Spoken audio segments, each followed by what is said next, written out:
Yan, so mapagpalang umaga po sa ating lahat. Nandito po tayo ulit sa Umingan, Pangasinan. Magandang tanghali, mainit na tanghali po sa inyong lahat.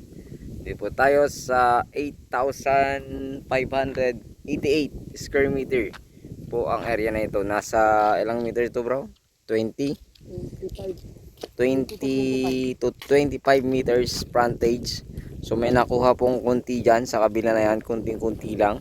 So depende po makukuha po natin pag pina-relocate po ang area. So meron na tayong kuryente dito sa lugar na ito. At meron din pong malapit dyan na converge. Malapit na din po sa part na dyan. Meron din dito pero parang mas malapit po dito yung converge.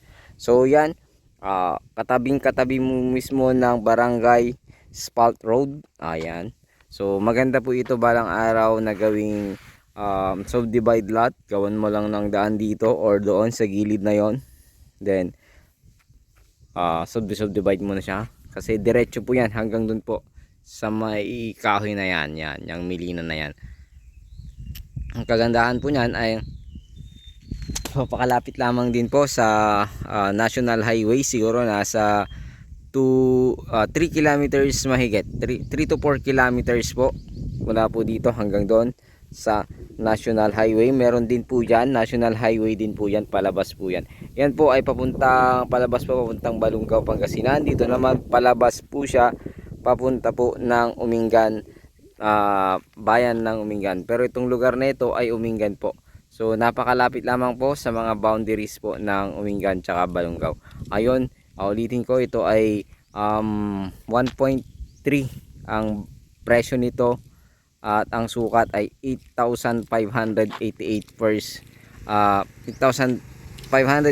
square meter. So napakalapit, liit lamang. Maganda po siyang sa mga gusto pong nagsisimula, gusto po ng investment sa kanilang pera. Ay ito po yung maganda kasi nasa tabing-tabi po ng kalsada. Maganda po siyang gawing subdivide lot. So ayun, muli maraming salamat. Ito po ay bayan ng Umingan, Pangasinan, at sana po magustuhan nyo po ito at paki-message po ako sa aking numero or sa aking Viber o sa aking Facebook account. So ayun, muli maraming salamat. God bless.